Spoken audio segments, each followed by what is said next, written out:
The day Emma Underwood buried her husband, the sky over the Montana Territory did not have the decency to weep with her. It was October of 1878, and the sun hung pale and indifferent above the frozen ground while she stood at the edge of a shallow grave with a borrowed shovel in her hands and two ranch hands who would not meet her eyes. Thomas Underwood had been 34 years old when his horse threw him into a creek swollen with early snowmelt, and the water had done what the land had never managed. It had broken him completely. He was gone before anyone could ride for the doctor in Billings, gone before Emma had even understood that the commotion near the south pasture was anything more than a spooked gelding and a string of unlucky words. She was 31 years old. She had been married 8 years. She had no children and no family within 300 miles, and the ranch, 240 acres of shortgrass prairie with a barn that leaked and a house that groaned every time the wind came off the Rockies, belonged entirely to her now, along with its debts, its livestock, and the staggering weight of its silence. She thanked the ranch hands when they finished filling the grave. She walked back to the house. She sat at the kitchen table until the candle burned down to nothing, and then she sat in the dark for a while longer because there did not seem to be any particular reason to light another one. That was the first winter. By spring, both ranch hands had moved on. One went to Wyoming to find work on a cattle drive. The other left without explanation, which was the kind of thing that happened in the territory when people decided a widow running a ranch alone was not a future worth wagering on. Emma did not blame them. She was not entirely certain she did not agree with them. But she had no place to go, and so she stayed, and she learned things she had never expected to learn. She learned how to mend a fence post by herself, driving the iron stake with a maul while her shoulders screamed and her palms bled through the leather of her gloves. She learned how to pull a calf at midnight in a blizzard, lying flat in the straw with her arm deep inside a heaving cow, while the lantern swung wildly above her, and the wind howled through the barn walls like something alive. She learned the particular loneliness of eating supper alone every evening at a table built for 4, with Thomas's chair still pushed up against the wall where she had shoved it the morning after the funeral, because she could not bear to look at it sitting empty at its usual place. She sold 20 head of cattle that first spring to pay the bank note, and she kept 40, and she told herself that 40 was enough if she was careful, if the grass came in well, if the winter was gentle. The second winter was not gentle. It came early in November, with 3 successive blizzards that buried the fence lines and suffocated 2 of her best breeding cows before she could dig them out. She lost a quarter of her hay stock when the barn roof partially collapsed under the weight of snow, and she spent 4 days in temperatures that dropped below 20 degrees below zero making repairs with lumber she dragged from the woodpile herself, her breath fogging in great white plumes, her fingers so cold inside her gloves that she could no longer feel them by the second hour of work. She saved most of the barn. She lost another 6 cattle to the cold. That winter, for the first time, she thought seriously about giving up. She sat with that thought for 3 evenings in a row, turning it over the way she might turn over a stone to see what lived underneath it. She thought about selling the land, taking whatever the bank would give her after the note was settled, and riding the stage to some place that did not try so ferociously to kill her every few months. She thought about what Thomas would say if he could see her sitting there, half frozen, talking herself into surrender. She thought he would probably understand. He had been a practical man. But she also thought about the way he had looked at this land the first spring they had arrived, standing on the rise above the creek with his hands on his hips, and something in his face she could only describe as reverence. He had saved for 4 years to buy this property. He had believed in it the way other men believed in Scripture. She lit another candle. She made a pot of coffee. She wrote down the names of every debt she owed and the estimated value of every asset she possessed, and she worked the numbers until she found a path forward, narrow as a deer trail through deep snow, but present. She was not going to quit. By the third winter, she had developed a reputation in the nearest town of Harlow Creek, which sat about 7 miles east of her property, along a wagon road that turned to soup in spring and iron in January. People knew who she was, the widow woman on the Underwood place, the one who ran it alone, the one who showed up at Jeller's General Store every 2 weeks with her supply list written in a neat hand and her money counted exact to the penny. She did not ask for help, and people respected that, and mostly left her to it. Mostly. There was a man named Gerald Prout who owned a neighboring parcel to the west, about 180 acres of decent grazing land and a head of about 60 cattle. He was a widower himself, 52 years old, with a face like weathered oak and a manner that Emma found somewhere between businesslike and presumptuous. He had come to her door twice in that third year with what he called neighborly proposals, offers to absorb her land into his operation in exchange for a portion of the proceeds, framed with such careful delicacy that it took Emma a few minutes each time to realize he was telling her, with great gentleness and the absolute conviction of a man who had never doubted his own judgment, that she could not manage. She told him both times, also with great delicacy, that she was managing fine. He did not look as though he believed her. But he tipped his hat and left, and she watched his horse disappear over the hill to the west, and then went back to the fence she had been mending because anger, she had discovered, was an excellent substitute for warmth. The third winter killed 3 more cattle and claimed the ring finger of her left hand to frostbite, not the whole finger, just the tip, just enough to leave a small permanent numbness at the end where her wedding ring had sat for 8 years. She chose to regard this as the land's way of completing what the water had started, laying its claim on her in exchange for her staying, and she did not weep about it, though she sat for a long time one evening holding her bandaged hand in the lamplight and thinking about Thomas and thinking about the way things ended, and all the endings you did not see coming until they were already done. The fourth winter arrived on the heels of a summer that had been cruel in the opposite direction, too dry, too hot, the grass burning brown before August was half finished, the creek dropping to a trickle that her cattle had to fight each other to access.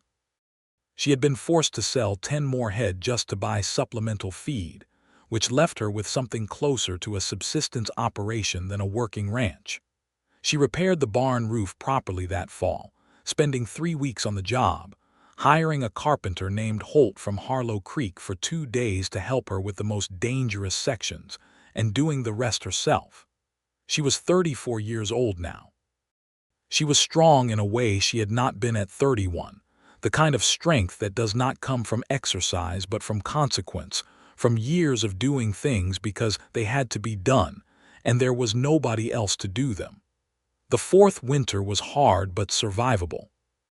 She lost 1 cow to a difficult birth and 2 calves to cold snap in February, and she kept the rest. She sat her accounts in March and found she was not getting ahead, but she was not falling further behind. And for Emma Underwood in the spring of 1882, that counted as a victory of sufficient weight to warrant an extra log on the fire, and a small glass of the whiskey she kept on the high shelf for emergencies and occasions. She sat by the fire with her glass and thought, as she sometimes allowed herself to think in the careful privacy of late evenings, about what her life was. She was 35 years old. She was alone. The nearest woman her age was Dora Hatch, who lived above the millinery in Harlow Creek and was pleasant but not a person Emma felt she could talk to about anything that mattered. She had the ranch. She had the cattle, 31 head now. She had the land, which was beautiful in the way that hard things are beautiful, without apology, without softness, without any particular concern for whether you survived it. She thought sometimes about whether anyone would ever sit across a supper table from her again. She had not let herself want that, not really, not in 4 years. Wanting things that were unlikely seemed like a luxury she could not afford alongside the fence posts and the feed bills and the perpetual anxiety of another winter coming. She finished her whiskey. She went to bed. She did not dream about anything she could remember in the morning. The fifth winter announced itself in September of 1882 with a single cold night that came out of nowhere, dropping temperatures into the low 20s when it should still have been 50 degrees, and catching Emma's late beans in the garden with a frost that blackened their leaves before she could cover them. She stood in the garden the next morning looking at the damage, her breath clouding in the early air, and she felt something she could not immediately name, not despair exactly, not the heaviness of the past winters, but a sort of tired resignation, the feeling of a woman who has been bracing for impact for so long that the bracing itself has become exhausting. She was pulling the blackened bean plants and adding them to the compost pile when she heard a horse on her road. The road that came to her property from the Harlow Creek direction was visible for about a quarter-mile from the garden where she stood, and she watched the rider come without particularly hurrying to seem occupied or welcoming. Visitors to the Underwood ranch were infrequent and usually one of three things: Gerald Prout, with another creative interpretation of neighborly concern, someone from the bank in Billings making their periodic review of her note, or a traveler who had gotten turned around and needed directions to the main road west. None of these categories required her to stop what she was doing. But the rider was not any of those things, and even at a quarter-mile she could tell that much from the way he sat his horse easy and straight, not the proprietary lean of Prout's posture or the cautious formality of a bank representative, but something unhurried and self-contained, a man comfortable with distance and open ground. He was leading a second horse, a roan with a loaded pack, and that told her something else. This was not a day trip from town. This man was going somewhere or had come a long way. He pulled up at the gate and called out before coming through it, which she appreciated. A lot of men in the territory did not bother. Mrs. Underwood. His voice carried well across the cold morning air. "That's me," she said, setting down the last of the bean plants and pulling off her gardening gloves. She walked toward the gate with her hands free, not because she expected trouble, but because 4 years of managing alone had taught her not to approach an unknown situation with her hands full. "Can I help you with something?" He dismounted as she came close, which was another point in his favor, and she got her first proper look at him. He was somewhere in his mid-30s. She estimated lean in the way of men who worked outdoors and ate when they could rather than when they liked, with dark hair going gray at the temples and a jaw covered in several days of travel beard. He wore a coat that had seen serious use, canvas with a sheepskin lining, and his hat was battered in the particular way of hats that had been rained on, dried, rained on again, and never quite recovered their shape. He looked like Montana was the simplest way she could put it. He looked like someone the land had made its own claims on. "My name is Elias Carson," he said. "I used to work this area, spent 2 seasons on the Haverson spread about 12 miles north of here before they sold out and moved on. I've been down in Wyoming the last couple of years. I heard in town that you might be looking for a hand." Emma studied him. "Who told you that?" "Fella at the livery in Harlow Creek. Said the Underwood widow runs alone and has for years, and that it seemed like an operation that could use some help." He said it plainly, without apology, which she also appreciated, though she was not about to say so. "The fellow at the livery," Emma said, "talks too much." A corner of Elias Carson's mouth moved, not quite a smile but the territory of one. He did seem to have opinions about a lot of things. She looked at him a moment longer. She had not hired a hand in 4 years, not since the 2 who had left after the first winter. The practical part of her mind, the part that had been running the numbers every March for 4 years, acknowledged that with 31 head and the fencing in the state it was in, and another winter coming, a second pair of hands would make a material difference to her survival odds. The other part of her mind, the part that had learned to need nothing and ask for nothing because needing things and asking for things was how you ended up disappointed in this particular territory, told her to send him on his way. "What did you do in Wyoming?" she asked. "Cattle work mostly. Spent 1 season on a sheep operation because the money was there, but I'd rather work cattle. Did some fencing, some building repair." I'm a fair hand with horses and decent with a rifle when there's cause for it. I don't have a lot of cause for rifles, she said. That's the kind of operation I'm looking for, he said. And this time the smile completed itself, brief and genuine, and Emma felt something happen in the region of her chest that she chose, firmly, not to examine. She told him she had a bunkhouse, which was generous, because what she had was a room attached to the back of the barn that had a cot, a stove that worked most of the time, and a window that looked out at the south pasture. She told him the terms: room and board, $10 a month through winter, more in spring and summer if they could come to an agreement then. She told him she ran the operation herself and he would take direction from her, not the other way around. He agreed to all of it without bargaining, and that surprised her enough that she looked at him sharply to see if there was something she had missed. There was not, as far as she could tell. He simply nodded and said that sounded fair and asked where he should put his horses. She showed him the barn. She showed him the bunkhouse. She gave him an inventory of what needed doing before the winter hit, and he looked it over and suggested they start with the north fence, because from the road he had noticed two posts that were leaning badly, and if they went down in a hard blow, it would take the whole line with them. She had not noticed the two posts from the road because she generally came and went by the south track, and she felt a complicated flash of something, gratitude that he had seen it, irritation that she had not, and underneath both of those a cautious, reluctant acknowledgement that perhaps the man at the livery had not been entirely wrong. "We start at first light," she said. "Yes, ma'am," he said. She went back to her house. She stood at the kitchen window and watched the light move across the barn where she could hear him settling his horses, and she told herself very firmly that Elias Carson was a hired hand and nothing more, that she had managed 4 winters alone and she would manage a 5th, and that the only thing different about this one was that the fence would get fixed a little faster. She believed approximately half of this. She went to start supper. She had not cooked for anyone but herself in 4 years, and she noticed this as she stood at the stove, noticed the way her hands automatically started to portion for one, and then recalibrated, and the small strange ceremony of that recalibration, adding more to the pot, slicing more bread, setting 2 places at the table instead of 1. She told herself it was no different than cooking for any work hand. She told herself it was purely practical. She knocked on the bunkhouse door at 6 o'clock and told him supper was ready. He came in with his hat off and his hands washed, and he sat where she indicated and said grace quietly before eating, not making a performance of it, just a few words spoken under his breath, the private habit of a man who had manners and did not feel the need to display them. She registered this without comment.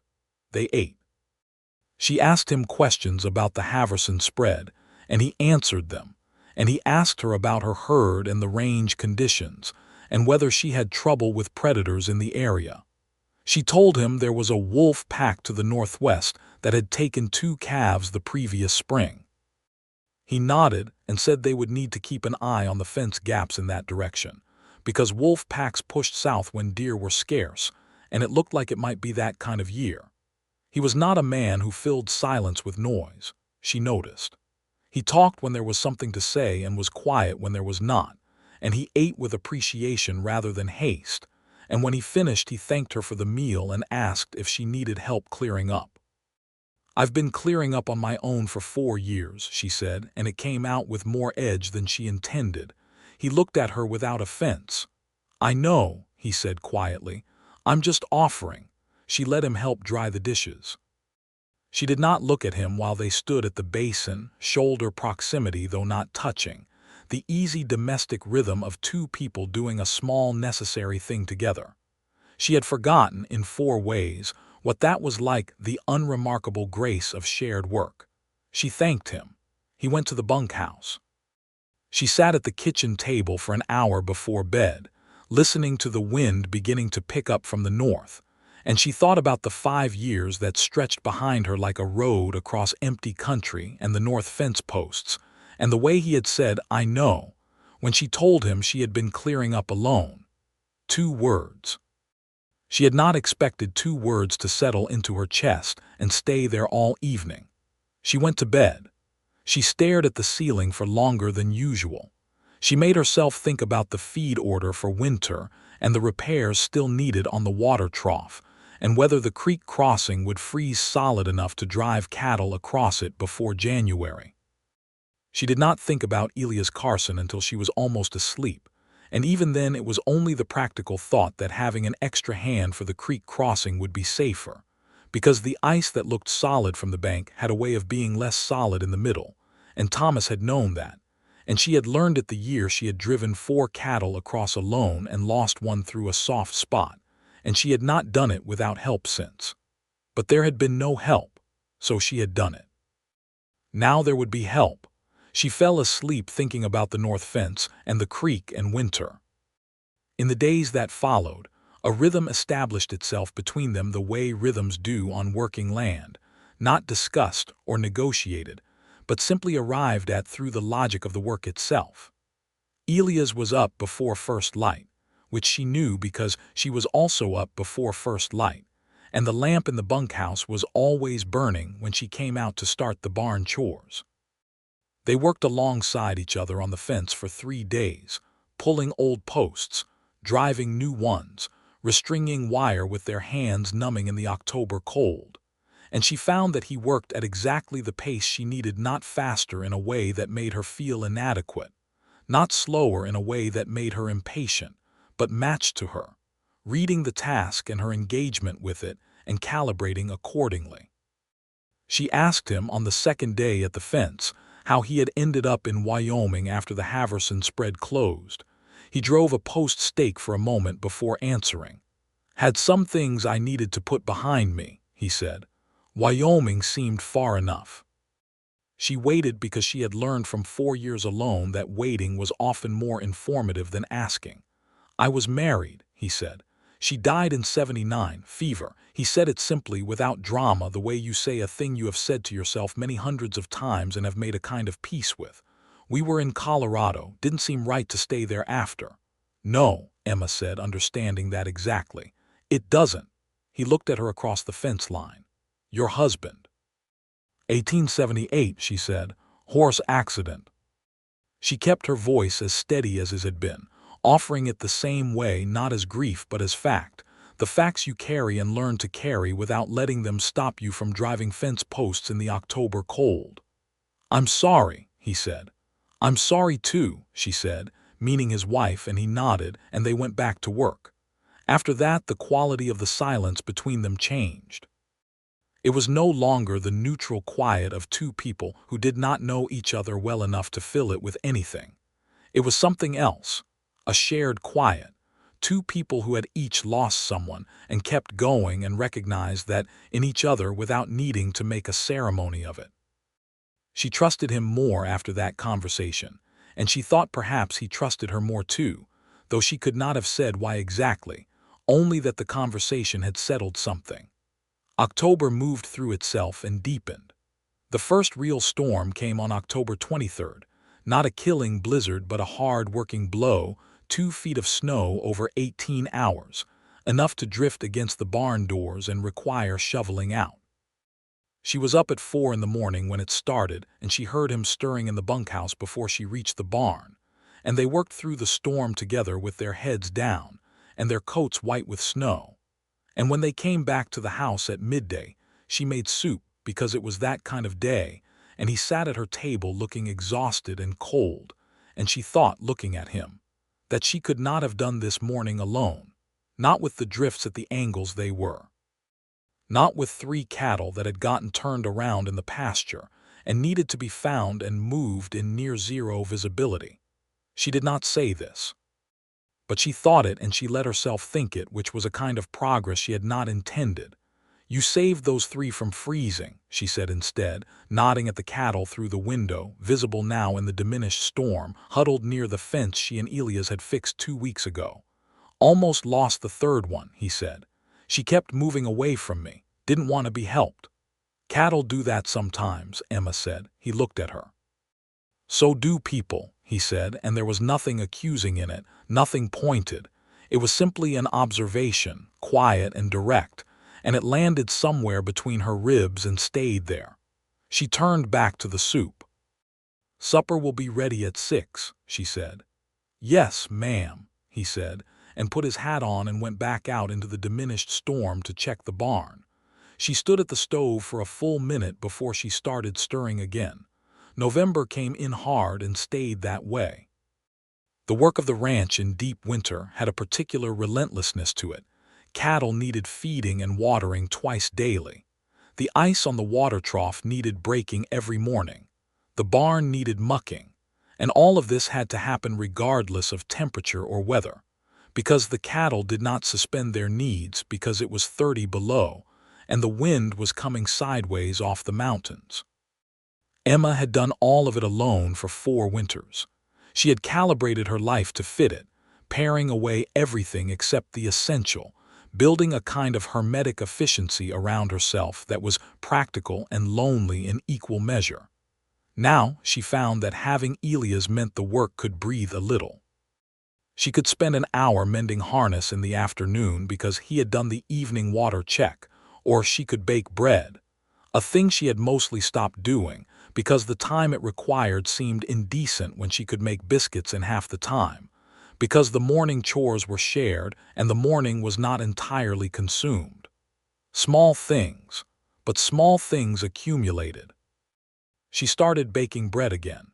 She noticed she had started baking bread again, and she did not examine this too closely. One evening in the middle of November, she was sitting at the kitchen table with Thomas's old ledger book spread before her, going through the accounts for the year, when Elias knocked and asked if he could come in to ask her something about the east fence line. She said yes, and he came in and stood by the door, and then she saw him notice the ledger books, and then she saw him notice the set of her face, which she had apparently allowed to become readable. "Bad news in there?" he asked. "Not bad," she said. "Not exactly." She closed the ledger. "I'm 35 head for winter, which is better than last year. I'm going to be short on hay by February if we have back-to-back storms. I've priced the feed from the mill in Billings and I can cover it, but it cuts close."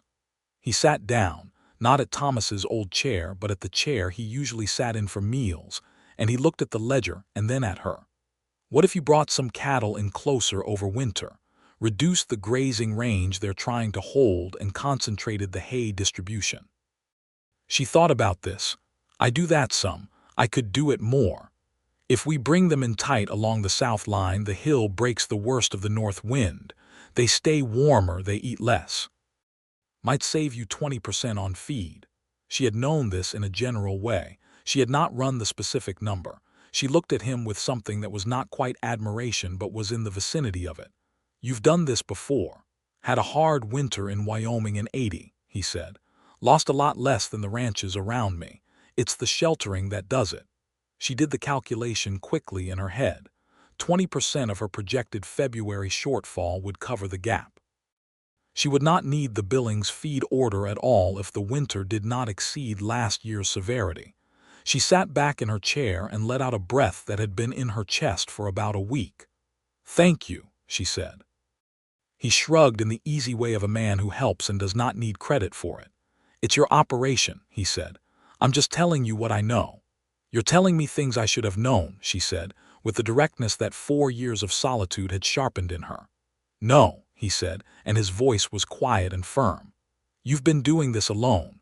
A person running a 240-acre ranch alone in this territory for 4 years has no debt to pay on things they didn't know. You kept it together. That's not a small thing."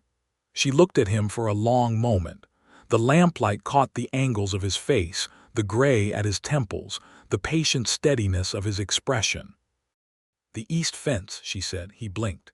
"Right, east fence. 3 posts going soft near the creek crossing. I wanted to get at them before the ground freezes the rest of the way." "We'll do it tomorrow morning," she said. "First thing." "Yes, ma'am." He stood. He picked up his hat. He paused at the door. "Mrs. Underwood." "Emma," she said, and surprised herself. He looked at her. The corner of his mouth moved in that particular way that was not quite a smile but belonged in that neighborhood. "Emma," he said. "Good night." "Good night, Elias," she said. She sat at the table after the door closed and listened to his boots cross the porch and descend the steps and crunch away across the frozen ground toward the barn and the bunkhouse beyond it. And she sat with her hand flat on the cover of the ledger book, and she thought, carefully and deliberately, about what was happening here. She thought about it with the same practicality she applied to feed calculations and fence posts, because that was the only honest instrument she had. She thought, I am 35 years old. I have been alone for 4 years. I am not the kind of woman who has fanciful notions about men she barely knows. She thought, he is here for the winter and will likely move on in spring, because that is what hired hands do, and I am not going to arrange my internal landscape around a man who is going to be gone by April. She thought all of this very clearly and convincingly, and then she got up and cleared the ledger books and went to bed, and lay for a long time in the dark thinking about the way he had said her name. December arrived. The world outside reduced itself to a study in white and gray, the sky low and thick with pending weather, the land stripped down to its essential bones by snow and cold, the days short enough that they were starting morning chores in the dark and finishing evening chores in the dark, and the window of daylight between was given entirely to the outdoor work that could only be done in the light.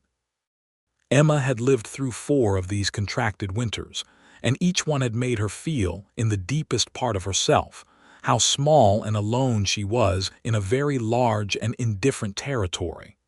This December felt different. She could not decide if this was comforting or alarming.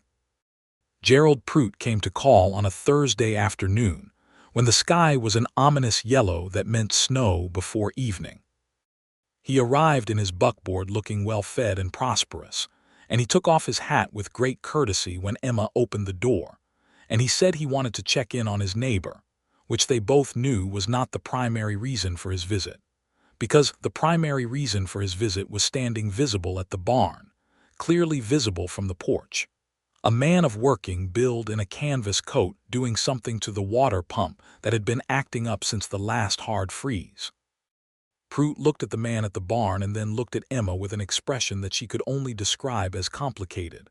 "I didn't know you'd taken on a hand," he said. "I didn't know I needed your permission," Emma said pleasantly. Prout had the grace to look slightly abashed. No, only that if you needed help I had offered on several occasions. You offered to absorb my property," Emma said. "That's not the same as offering help." He turned his hat in his hands. "I was only concerned for you, Mrs. Underwood. A woman alone is not alone," Emma said, and then felt the specific weight of what she had just said and chose to leave it exactly where it landed. "Thank you for stopping by, Gerald. I believe the snow is going to start within the hour and you should probably head back." He looked at the barn again, where Elias had straightened up from the pump and was watching the buckboard with the mild, non-hostile attention of a man who is present and paying attention but starting no trouble. Prout put his hat back on. "If you need anything," he said. "I know where to find you," Emma said, and watched him climb back into his buckboard and turn his horses toward home. She was still standing on the porch when Elias came up from the barn, wiping his hands on a rag. He stopped at the bottom of the porch steps. "Neighbor?" he asked. "Of a kind," she said. "Gerald Prout. He runs the parcel west of mine. He spent the last 3 years making offers on my land." Elias said nothing, but he looked at the departing buckboard with an expression that she thought contained a carefully banked dislike. "Does he cause you trouble?" he asked. "No," she said. "He's just persistent in his opinions about what I should and shouldn't be able to do." She paused. "He's not a bad man. He just thinks he knows better than me about my own situation." "A lot of men think that about a lot of situations," Elias said, and there was something in his voice, not bitterness, but a kind of weary acknowledgement, the acknowledgement of a man who has seen enough of the world to know which things in it were unjust without needing to make speeches about it. The first snowflake came down. Emma held out her hand and caught it, and it dissolved on her palm, and she watched the empty road where Prout's buckboard had gone. "The pump?" she asked. "Fixed," he said. There was ice in the lower valve. "It'll be fine now unless we get a sustained cold snap that goes below 20 for more than 3 days. If that happens, we'll need to wrap it." "I have burlap in the barn," she said. "I've wrapped it before." "I know," he said. "I saw where you done it last winter." He said it simply, not praisingly, just noting that he had seen evidence of her 4 winters of management and had understood what he was looking at. She looked at him. The snow was coming more earnestly now, fat, wet flakes that clung to the shoulders of his coat and his hat brim. He looked back at her, and for a moment neither of them said anything, and the snow fell between them and around them, and the yellow sky darkened toward evening. And Emma thought, with sudden clarity and a kind of resigned honesty, that she had been lying to herself for 6 weeks. She was not unaffected by this man. She had not been unaffected by him from approximately the second day at the fence, when he had told her about his wife, and then gone back to work without asking for anything in return. She was 35 years old, and she had thought herself past the possibility of being affected by anyone, had made a certain quiet peace with the idea that her life was the ranch and the cattle and the seasons, and here was this person standing in her snow with a fixed pump and a gentle stubbornness about not letting her be wrong about herself, and she was unquestionably affected. "I'll make supper at 6, she said. "I'll be there," he said. She went inside. She made supper. She set the table for 2. Christmas came with another hard blow, this one lasting 4 days, the wind driving the snow horizontal and the temperature dropping to numbers that made the barn thermometer Emma had mounted inside the main door read things she tried not to look at too directly. They worked through it together with their heads down and their words practical. "This needs doing, I'll take that. Watch that drift by the fence gate. The cattle in the north pen need an extra run of hay." 4 days of weather so serious it required all of their attention, and left nothing over for anything that was not the work. On Christmas evening, when the storm had finally stopped, and the sky had cleared to the particular hard blue that followed great cold, Emma made a proper supper from the supplies she had been saving: a roasted chicken she had been keeping in the cold larder, dried apple cake, coffee with the real sugar she kept for occasions. She set the table with the tablecloth she had not used in 4 years, the white one with the small embroidered edge that had been a wedding gift from Thomas's mother. Elias came in and stopped for a moment when he saw the table. He looked at it and then at her with an expression she could not read precisely, something between moved and uncertain, as though he did not entirely trust the moment. "I thought," Emma said, "that since neither of us is going anywhere and the storm is finally done, we might have Christmas." He sat down. He looked at the table. "I didn't have anything to," he started. "Neither did I," she said, "except the company, and that counted for a lot tonight." He looked up at her. "Yes," he said quietly. "It did." They ate the Christmas supper, and talked for the first time without the forward motion of work pressing them along. Talked in the full, open manner of people who have discovered they genuinely like talking to each other, and have been too busy surviving to do it properly. He told her about growing up in eastern Kansas on a small farm, the second of 4 children. His father, a Methodist minister who had also kept a small herd of beef cattle, because God's provision included doing the work yourself. She told him about growing up in Missouri, a merchant's daughter, how she had met Thomas at a church social when she was 22 and he was 25, how she had known within the first conversation that she was going to marry him, and had been right about that, if not about everything that came after. She talked about Thomas more freely than she had since he died, not with grief, but with the settled, clear-eyed remembrance of someone who had grieved fully, and come through the other side of it into a place where the memory was just memory, present and real, but no longer sharp-edged. She talked about what he had been good at, which was considerable, and what he had not been good at, which she mentioned with a gentle honesty that made Elias smile. "He couldn't fix anything," she said. "He was wonderful with animals, wonderful with people, the most patient man I've ever known. But you give him a hammer and something that needed fixing and he would make it worse every single time." Elias laughed, a real one, full and warm, and Emma discovered she had been waiting, without knowing it, to hear him laugh like that. It changed his face. It made him look younger and less careful. "My wife couldn't navigate by the stars to save her life," he offered. She grew up in Philadelphia and she had this absolute conviction that she knew which direction was north and she was wrong every single time. We got turned around twice in Colorado because she was certain she was right. Were you kind about it? Emma asked. Every time, he said, with the warmth of a man who had been kind about it and was still glad of that. They finished the cake. Emma poured the last of the coffee. Outside, the temperature was still deep and cold, and the ranch lay under its 4-day accumulation of snow, and the cattle were settled for the night and the barn was secure, and the fence that mattered was in good repair. And inside the kitchen the lamp burned steadily and the stove crackled, and Emma Underwood sat across from Elias Carson and felt something she had mostly forgotten was possible, the simple, extraordinary warmth of being known. She did not act on it. She was not a woman who acted on things before she understood them, and she did not yet understand all of what this was, only that it was real and that it was growing, and that she was no longer entirely sure she wanted to stop it. After he had gone to the bunkhouse and she had cleared the table and washed the plates, she folded the embroidered tablecloth carefully. She thought about putting it back in the chest where it had lived for 4 years. She put it in the drawer of the kitchen dresser instead. Somewhere more accessible, January was the hardest month. It always was. The cold settled in with a permanence that made the earlier cold seem tentative by comparison, and the days were so short that they had perhaps 5 hours of good working light, and everything, every task, every movement, every breath outside required more effort and more caution than it had in any other season. Emma had developed, over 4 winters, a kind of respect for January that bordered on the religious, the respect you gave to something that could kill you without meaning to.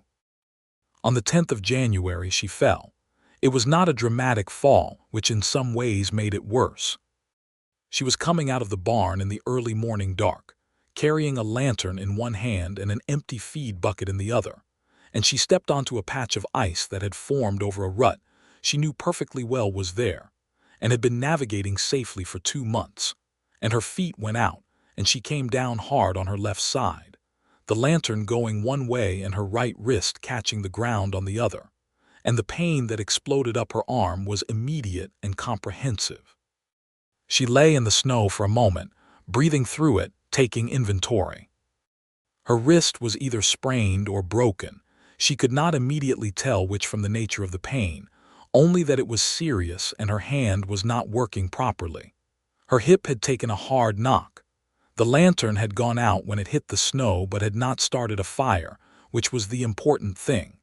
She was cold and she was hurting, and she had 200 yards of dark between her and the house. She was in the process of getting up, which was going badly, when Elias came around the corner of the barn. He must have heard the fall. He crossed the distance between them in about 4 strides, dropped to one knee in the snow beside her, and had both hands on her before she had finished deciding she did not need them. "Don't," she started. "Where are you hurt?" he said. "My wrist," she said, "and my pride." He ignored the second item, which was the correct response.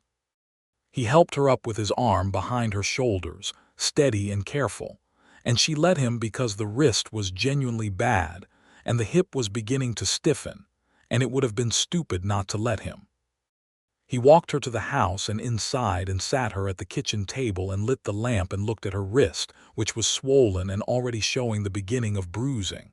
"I need to get Dr. Abernathy from Harlow Creek," he said. "You absolutely do not," she said. "It's a sprain. I've seen sprains. You've seen your sprain from the outside of your arm. I've seen it from a different angle, and you need a doctor. It's 7 miles to Harlow Creek and it's 6 below and it's not yet 4 in the morning," she said. "The temperature will come up after sunrise," he said. "Elias, Emma." He said her name in a particular way, not demanding, not angry, but with such direct and steady care that it stopped her objection completely. "Please let me get the doctor." She looked at him across the kitchen table, at his face in the lamplight, worried, careful, the face of a man who was asking her to let him help her. And she thought about 4 years of not letting anyone help her, of managing alone, of making a virtue and a fortress of her solitude. She thought about what it had cost her. "The horse knows the road," she said, He'll be fine in the dark." He had the horse saddled and was gone in 15 minutes. She sat at the table with her wrist wrapped in a cloth and her coffee growing cold, and she thought about the way he had said please, and the way it had worked, and what that meant about the state of things between them. Dr. Abernathy confirmed what she had suspected: a bad sprain, not a break, but requiring rest and a splint for at least 2 weeks.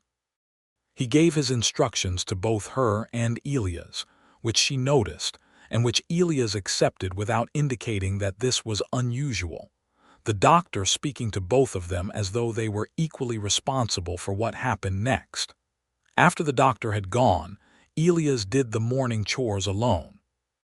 He came in at midday with snow in his hair and made soup from the things on the kitchen shelf, moving around her kitchen with a competence that was not invasive or presumptuous but simply practical.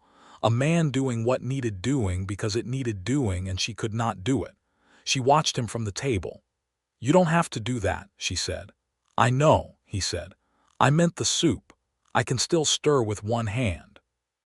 "You could," he said, tasting the soup and adding salt, "but then you'd have to admit you didn't need to, and that seems harder for you than the stirring." She stared at him. He set the spoon down and looked at her with an expression that was honest and direct and completely without cruelty. "I'm not saying anything against you," he said quietly. "You've managed everything alone for a very long time, and you're good at it and you're proud of it, and you should be. I'm just saying that needing help sometimes isn't the same as not being capable. Those two things can both be true." She said nothing for a long moment. Outside, the wind moved across the prairie and the ranch lay snow-covered and still. "The soup smells good," she said finally. He allowed himself the small smile that was becoming familiar to her. "It's your recipe," he said. "I read it off the card you had pinned to the shelf." She almost laughed. She felt the laugh coming and did not entirely stop it, and it came out small and genuine, and she saw the effect of it on his face, something that opened there, some careful reserve releasing, and she thought, all right, all right. She knew what this was. She had known for a while. She was going to have to decide what to do about it. She decided to let it continue being what it was for now. The soup was good and the wrist was healing and the cattle were sheltered on the south line and losing less hay than she had projected, and it was January in Montana, and there was no useful place for declarations or decisions until the land itself gave a little ground. The wrist healed. February came and went with 2 significant storms and one stretch of cold that did indeed require wrapping the water pump in burlap. And they did it together, Elias holding the burlap and Emma tying it despite her wrist still being tender, both of them working in the kind of easy, wordless synchrony that accumulates in people who spend a great deal of time working alongside each other. The February cattle losses were 0. She told him this when she updated the ledger, and he looked genuinely pleased, not for his own credit but for hers, for the difference it made to her spring numbers. She found, progressively and then all at once, that she was no longer making herself not think about him. She had stopped managing her own feelings about Elias Carson somewhere around the Christmas dinner, or possibly earlier, possibly at the North Fence line in October. And by February, she was simply aware of them without the ongoing effort of suppression, aware that she looked forward to his presence with a particularity that had nothing to do with the practical value of a second pair of hands, that his voice was something she listened for, that the evenings they spent at her kitchen table talking after supper were the best parts of her days and had been for months. She was 35 years old. She was not a girl, and she had no patience for the elaborate indirections of courtship. But she also understood that this was complicated, that he had been hired to work here, that she was his employer, that there was a difference of context that needed acknowledging.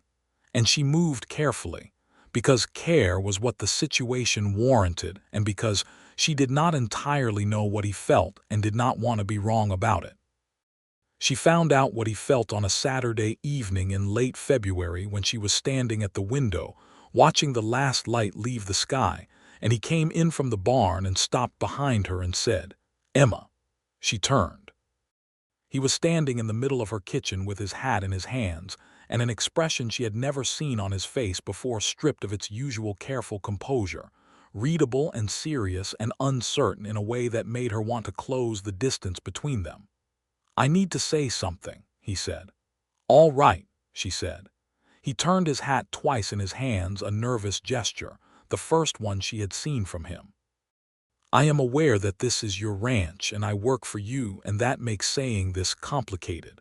And if you tell me I've read this wrong and I should mind my own business, I'll do that, and it won't change how I do my work or how I conduct myself. I want to say that first because I mean it and because you deserve to know I mean it." She said nothing. She watched him. "I think about you," he said. "All the time, not in the way of a hired hand thinking about the operation. I think about you. The way you refused to let that storm in December beat you, even when I could see how tired you were. The way you laughed at Christmas when you told me about Thomas and the hammer. The way you know this land. I think about you in the morning when I come out of the bunkhouse, and I think about you in the evening when I go back.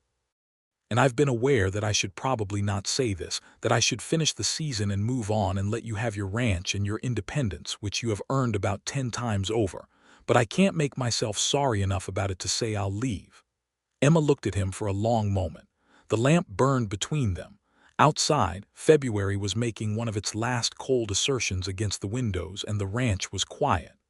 "I thought," she said, "about whether I was imagining it, for a long time." "You weren't," he said. "No," she agreed, "I wasn't." She took one step toward him, and then another, which brought her close enough that she had to tip her face up to look at him. And she saw everything she needed to see in his expression, the hope in it and the care in it and the same patient steadiness that had been there since October, looking at her without demand. "I am not a woman who does things without thinking them through," she said. "I know," he said. "I have thought this through," she said. He put down his hat. He reached out and took her hand, the right one with the wrist she had sprained, healed now, and held it with both of his carefully, the way you hold something you have been afraid of losing. And she felt the warmth of his hands around hers, and something inside her that had been very still and very cold for a very long time began, slowly and surely, to thaw. She leaned forward and he met her, and the kiss was unhurried and sure, the kind of first kiss that does not feel uncertain, because the ground has been laid over months of shared work and shared cold and shared honesty. And it tasted like February finally becoming something other than February. When they separated, he was holding both her hands and she was looking up at him, and neither of them said anything for a moment because there was nothing to say that was more accurate than what had already been said. "I don't want you to leave in spring," she said. "I wasn't planning to," he said.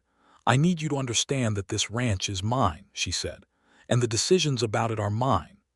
"Emma," he said, with a gentleness that nevertheless had iron in it, "I have never once thought otherwise." She believed him. She had believed him from the north fence line in October, had known from the beginning that he was not Prout with a different approach, had known that what he offered was beside her and not above her. She had just needed to believe herself believing it. "Stay for spring," she said. "Yes," he said simply. She made coffee. They sat at the kitchen table late into the evening, talking and not talking, and the cold February outside was exactly what it had always been and entirely different from everything it had been before. March came in with the particular cruelty of high plains March storms that felt personal, as though the winter had noticed it was losing ground and was fighting back.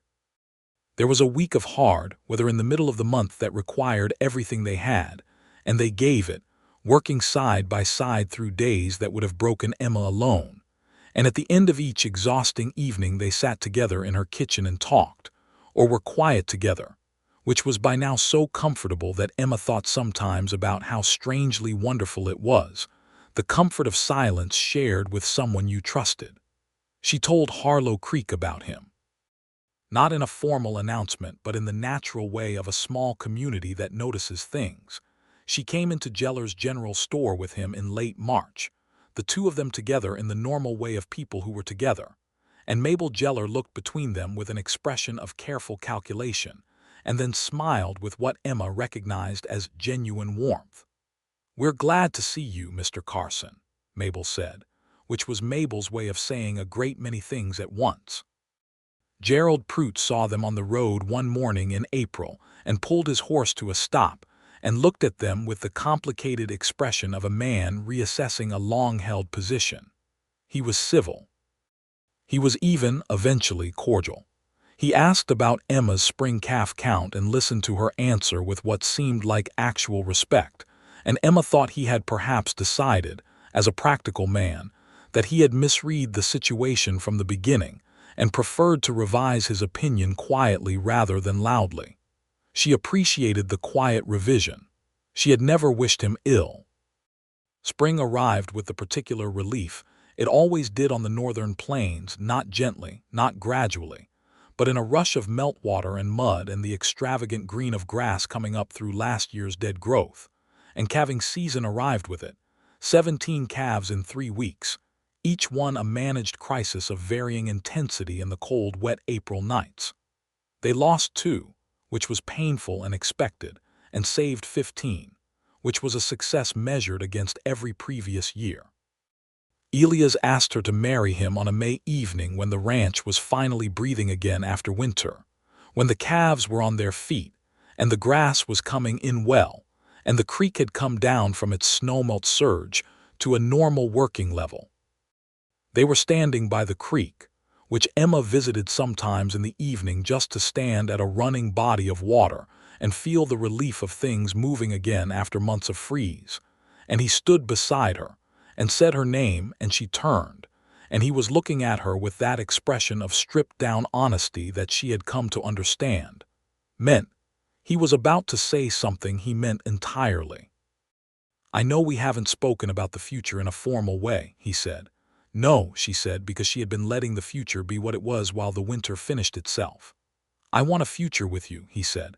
"Not as your hired hand, as your husband if you'll have me. I want to work this ranch with you. I want to be here through the winters and the springs and all of it. I want to make a life here." He paused. "With you, that part is the most important part." Emma looked at the creek. She looked at the ranch, her ranch, the 240 acres that Thomas had believed in and she had fought for through 4 winters alone, the land that had taken her fingertip and several thousand pieces of her and had given her back something she could not name except to say it was herself, stripped to essentials and undeniable. She looked at Elias. "I worked this ranch alone for 4 years, she said. "I know," he said. "I don't need you to keep it going," she said. "I want you to understand that. I've proven sufficiently that I can do it without you." "Emma," he said with absolute seriousness, "that is the thing I love most about you. That you know exactly what you're capable of, and you know that choosing me isn't choosing rescue." She felt the truth of that land in her, solid and sure. "Yes," she said, "I'll marry you." He took her face in his hands and kissed her beside the creek in the May sunshine, and the water ran clear and cold over the stones, and the ranch lay around them in its spring green, and Emma Underwood, 35 years old and entirely herself, kissed him back with the full engagement of a woman who had decided and knew she was right. They were married in June of 1883 at the small Methodist church in Harlow Creek, which was not much to look at, but had a preacher with a good heart and a congregation that turned out in force, because a wedding was an occasion, and occasions were respected in small frontier towns. Mabel Geller had organized a reception at the town hall and provided 3 pies from her own kitchen, which Emma received as a sign of genuine affection.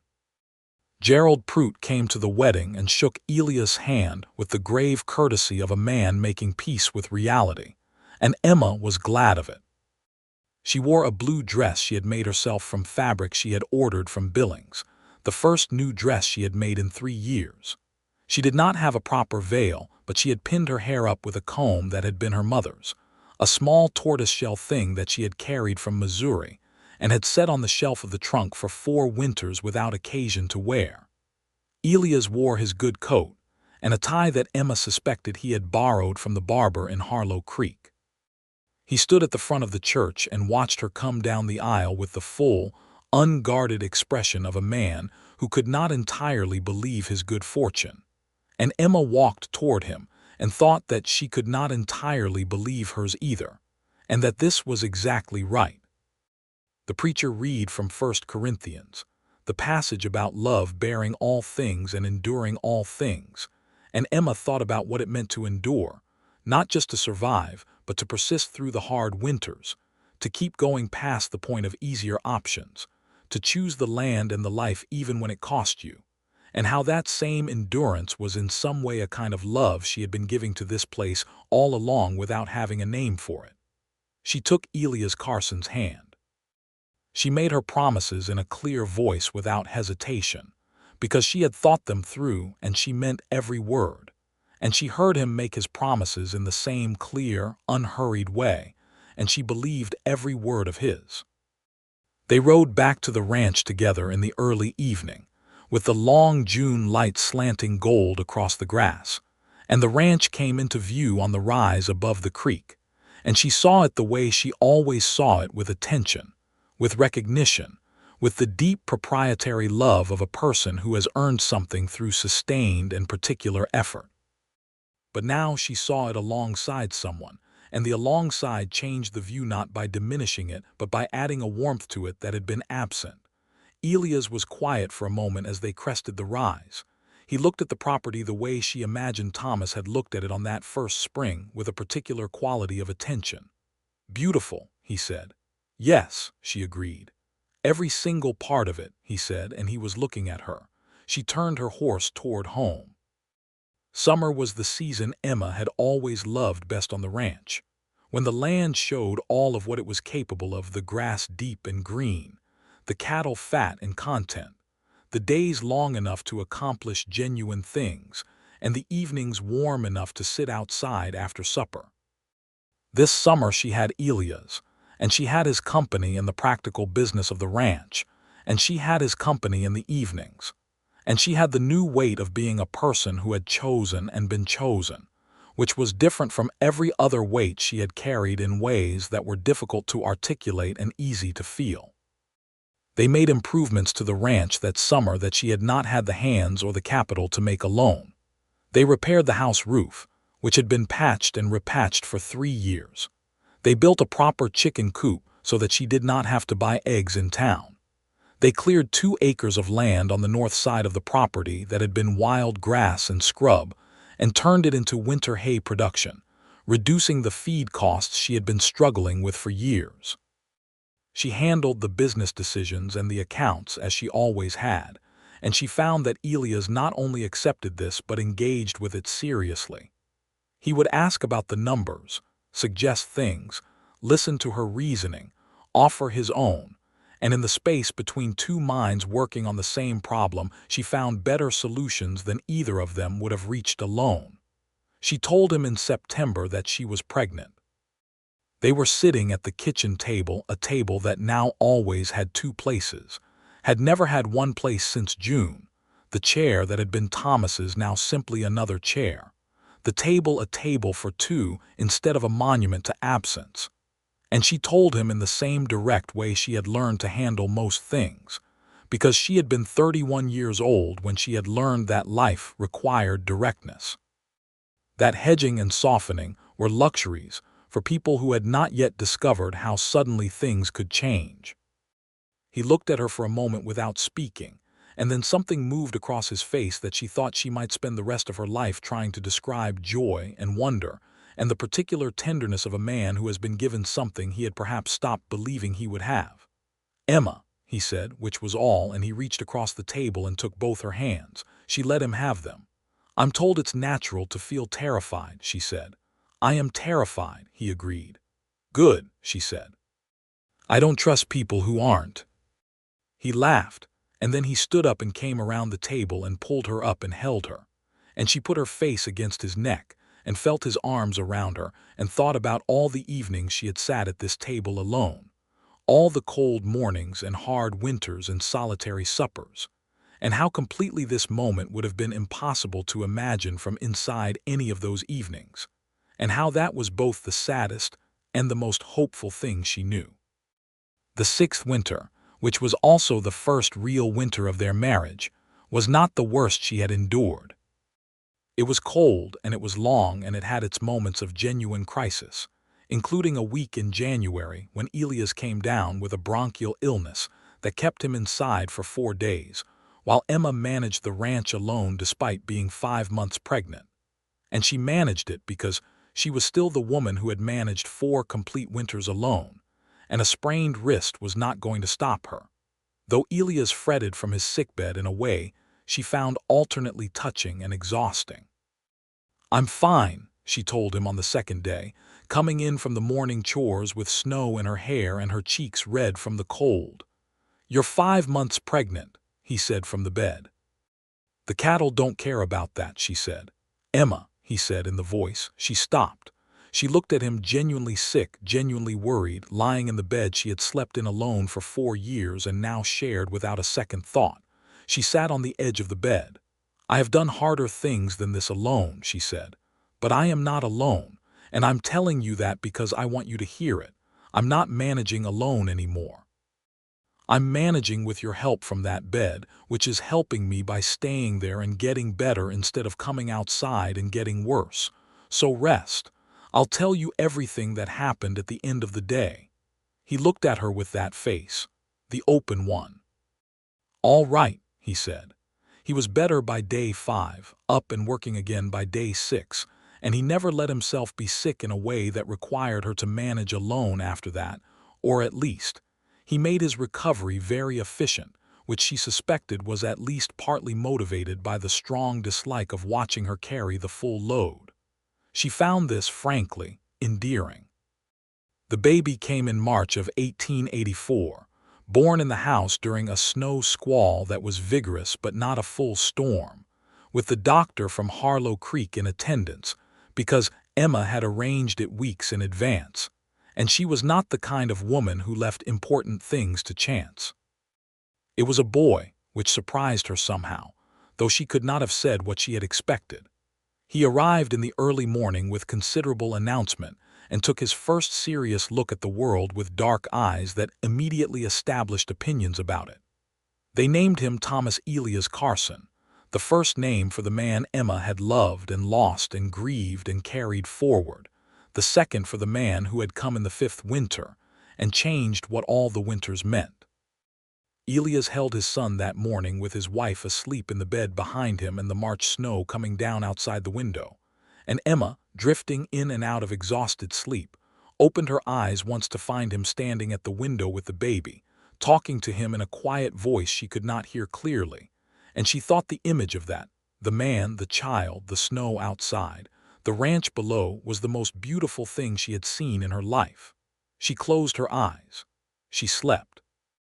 In the summer of that year, she took Thomas out into the garden with her and let him lie on a blanket in the sun while she worked the rows, and she talked to him about the plants and the soil and the particular stubbornness of the weeds between the bean rows. And Elias came out of the barn to watch them from across the yard with a look on his face that she caught and stored carefully, the way you store the things that matter most. Gerald Prout came by in August with a gift for the baby, a carved wooden horse that he had made himself, which Emma had not known he could do, and he held Thomas with a surprising gentleness and said he was a fine-looking boy, and Emma thanked him and meant it, and she thought that people were more interesting than their worst behavior if you gave them time to outgrow it. The ranch grew. Not dramatically, not overnight, but in the steady accumulating way of things that are tended properly and given time. They added 10 head to the herd in 1884, and another 15 in 1885. They hired a seasonal hand for calving season in the spring of 1885, a young man of 20 named Cal who was from a farming family in Iowa and who needed teaching and responded to it, which Emma enjoyed more than she would have predicted. She found she had things to teach. 4 years alone had given her that. In the winter of 1885, sitting at the accounts as she did every December with Elias beside her now instead of alone, she looked at the numbers and then looked at her husband and said, "We're ahead." He looked at the ledger. "Yes," he said, "properly ahead, not just surviving." Not just surviving, he confirmed. She sat back in her chair and looked at the lamp and at the room, which was warm and full of the small accumulated evidence of a life being built. Thomas's little boots by the door, Elias' coat on the peg beside hers, the calendar on the wall with the important dates marked in her hand, the embroidered tablecloth she had moved from the drawer back to the table where it had always belonged. She thought about the first winter. She thought about sitting in the dark when the candle burned down, and deciding not to light another one because there had seemed to be no particular reason to. She thought about the second winter and the third and the fourth, about the fence posts and the frostbitten finger and the calves she had lost and the ones she had saved, and all the mornings she had gotten up in the dark and done the work because it was there to be done. She thought about October of 1882 and a man coming down her road on a gray horse, leading a roan with a pack and calling her name before he came through the gate. "What are you thinking about?" Elias asked. "The north fence line," she said. He smiled, the full one, the one that had been part of how she had fallen in love with him, warm and unhurried. "I remember the north fence line." "You spotted those posts from the road," she said, "before you'd even come through the gate." "Good posts matter," he said. "They do," she agreed. She looked at him across the table, her husband, the father of her son, the man who had come in the fifth winter and who had never for a day made her feel that she could not do without him, only that she did not have to. They really do. He reached across the table and covered her hand with his, the familiar warm weight of it, and she turned her hand over and held on. Outside, the December snow was falling on the Underwood ranch, hers, and his, and the boys', and the one she was not yet ready to tell him about but whose first week she had been quietly calculating while sitting over ledger books for the past 3 mornings, the future arriving again in the small certain way it did when you had built something worth arriving for. She would tell him at Christmas. She would set the embroidered tablecloth and make the roasted chicken and the dried apple cake, and she would tell him over coffee with real sugar, which she no longer kept only for emergencies and occasions but bought regularly because regular life, she had discovered, was worth celebrating regularly. She would tell him, and he would have that face, the open one, the one she had loved before she had let herself love it, and Thomas would be asleep in his little bed in the corner room, and the ranch would be snow-covered and still outside, and she would feel the very thing she had felt on that February evening when he had taken her hands beside the kitchen table, and all the cold, careful walls she had built around herself had come down not with any violence, but with the quiet inevitability of spring. That she was not alone anymore. Not because she couldn't manage alone, she could, and they both knew it, and that knowing was its own kind of foundation, but because she had chosen not to be, and the choosing had made all the difference. The 6th winter passed. The 7th came and went with a new baby arriving in April, a second boy they named James after Elias' father, the Methodist minister from Kansas who had believed that God's provision included doing the work yourself, a belief Emma found she had arrived at independently and considered sound theology. James was loud and strong and looked like Elias around the eyes and like Emma around the stubborn set of his jaw, and the ranch absorbed him as it absorbed all things with the steady continuity of land that has been loved properly. Thomas, by then almost 3, greeted his brother with the grave curiosity of a child encountering a new animal species, and eventually decided over the course of several weeks that the baby was acceptable. He helped Emma in the garden with the solemn focus of a small person learning what it means to tend something, and she taught him the names of plants and the logic of soil and the satisfaction of things growing where you put the work in. Elias taught him to sit a horse before he was 4. Emma watched from the fence, her arms crossed on the top rail, watching her husband lead the gentlest horse they had around the yard with their son balanced on top of it, small and straight-backed with enormous concentration, and she thought, "This is what I stayed for." Not this exactly. She had not known this would exist when she decided not to sell the land in the second winter, had not had any specific vision of a horse and a boy and a man in her yard. But the staying had made the thing, and the staying had been possible only because she had been the kind of woman who would stay, and being that kind of woman had made her the woman who stood at this fence watching this, and the whole of it was present and complete in hers. Elias looked across the yard at her. He raised an eyebrow in the old gesture that meant, "Look at this boy, look at what we made." She smiled at him. He smiled back. Thomas patted the horse with great authority. In the summer of 1887, Emma and Elias sat their accounts together, as they had every summer for 4 years now, and the numbers showed what years of shared work and careful management, and the accumulated benefits of tending something properly, had produced. The herd was 68 head. The property carried no bank debt for the first time since Thomas Underwood had bought it in 1874.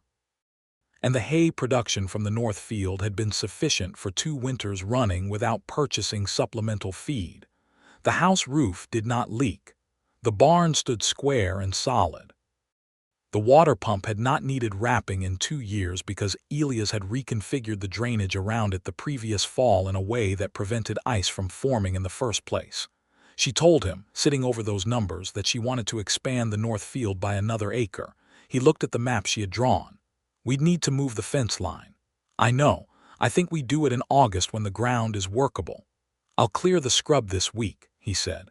"We'll clear the scrub this week," she said. He gave her the corner-of-the-mouth acknowledgement. That was his version of conceding a point gracefully. They cleared the scrub together, working in the August heat with their shirts wet and their arms aching and their son running back and forth with the purposeful energy of a 3-year-old for whom this was the greatest entertainment ever devised. James sat in the shade of the hay wagon in a basket and watched the world with the placid intensity of a baby who expected the world to come to him, which Emma suspected accurately described his entire future personality. She stood at the cleared edge of the new field in the late afternoon, her hands on her hips, looking at what they had made. The North Field extended now from the old fence line to the natural boundary of the low ridge that marked the edge of her property, a long sweep of turned earth that would be seeded in fall and producing by next summer. Good hay, safe winters. Elias came to stand beside her. He looked at the field the way he looked at things he was satisfied with quietly, with full attention. "Your husband believed in this land," he said. She looked at him. He had said Thomas directly, which he did sometimes, not often, but without flinching when the moment called for it, because he was a man who had lost someone himself and understood that grief and the present could occupy the same landscape without collision. "He did," she said. "He was right to," Elias said. "He was," Emma agreed. She looked at the field and at the ranch behind it and at the sky going gold above the mountains. "So was I." She felt Elias' hand find hers at her side, and she took it, and they stood together in the late summer light on the land she had chosen and kept and built, the land that had tried its best to break her and had made her instead. And she was 39 years old and stronger than she had ever been and entirely at home in the only place she had ever made herself. The evening star appeared above the western ridge. Thomas came running across the cleared field, red-faced and shouting something about a rabbit he had seen, his small boots leaving prints in the turned earth, and James woke from his basket nap and announced this with authority, and Elias laughed and Emma laughed, and the ranch held them all in the quiet, capacious way of land that has been loved long enough to love back. She had worked it alone through 4 hard winters. He had shown up in the 5th, and she did not have to any more.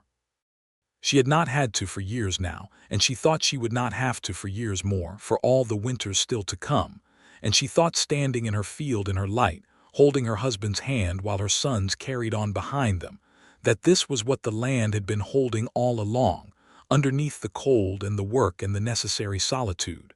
Not the breaking of her, the making of her, all of it, every single hard and beautiful part.